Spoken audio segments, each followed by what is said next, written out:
Si tu cherches à t'améliorer rapidement en montage vidéo, tu es au bon endroit. Car je lance un accompagnement personnalisé où tu pourras m'appeler pour seulement 20 € de l'heure et où je te dévoilerai les secrets pour devenir un monteur de qualité. Je pourrai te former pour imiter le style d'Imengadji, Magnette Media, de Dali, mais bien d'autres. Alors, si t'es intéressé, retrouve mes coordonnées en description. Salut à tous, dans cette vidéo, on va apprendre comment faire cet effet de lueur qui revient très souvent dans les vidéos de MrBeast. Bon, alors moi j'ai pris ce clip là parce que on veut faire ça sur des objets. Très souvent il fait ça sur des objets. Et donc j'ai pris une vidéo au hasard et c'est l'un des seuls moments où la caméra bouge pas. Où il n'y a pas trop de mouvement, donc ça a bien marché. Donc je vais prendre ce moment là. Alors il y a deux manières de le faire. Il y en a une dans la version gratuite et une autre dans la version payante. Moi je vais faire dans la version payante parce que la version gratuite elle marche très bien quand c'est pas en mouvement les objets. Comme là par exemple. Mais dès que ça commence à bouger c'est tout de suite plus difficile. Bon alors c'est parti. Ce qu'on va faire là. Premièrement, on va prendre un background, on va mettre l'alpha à 0, on va prendre le clip et on va venir faire CTRL-C, CTRL-V pour le dupliquer. On va connecter une première fois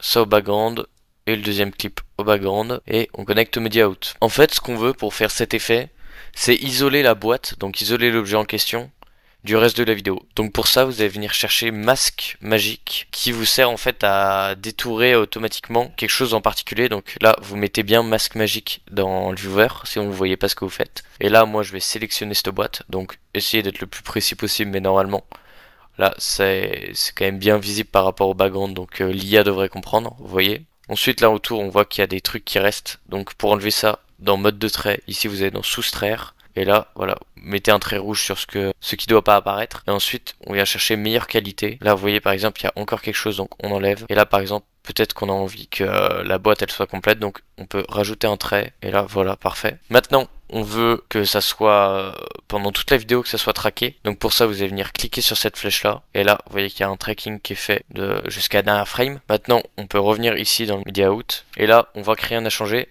Mais en fait, si, par exemple, si je veux baisser le gain de la boîte, là, regardez, je peux le faire. Et vous voyez. Et en fait, nous, pour faire notre effet, ce qu'on va venir faire, c'est prendre un background, prendre un rectangle, connecter le rectangle au background, connecter le background ici. Dans la merge, on va venir chercher dans opérateur top. Comme ça se met parfaitement sur la boîte. Ensuite, là, on va venir ici, comme ça sera plus simple. Dans le rectangle, on va venir prendre toute la hauteur. Par contre, on va prendre un tout petit peu au niveau de la largeur. On va mettre un angle comme ça. Et le background, on va le mettre en blanc. Ensuite, dans le rectangle, vous allez venir chercher bord flou. Voilà, quelque chose comme ça, peut-être un peu plus. Et ensuite, vous allez venir chercher du soft glow pour que ça soit un peu mieux. Et là, voilà, vous avez votre effet de lueur. Maintenant, il ne reste plus qu'à animer. Donc pour ça, vous venez mettre une keyframe sur le XY et vous décalez ça à gauche. Et à la dernière frame, mettez ça tout à droite. Maintenant, il ne reste plus qu'à mettre du flou de mouvement dans le spline à faire CTRL A, SHIFT S. Et là, vous voyez que regardez, on a notre animation comme MrBeast fait. Et voilà, c'est fini. Si vous voulez progresser plus rapidement dans DaVinci Resolve, vous pouvez suivre un accompagnement personnalisé avec moi. Il y a tout en description si vous êtes intéressé. Et si vous voulez voir plus de vidéos sur MrBeast, n'hésitez pas à liker, commenter, partager. Et à bientôt.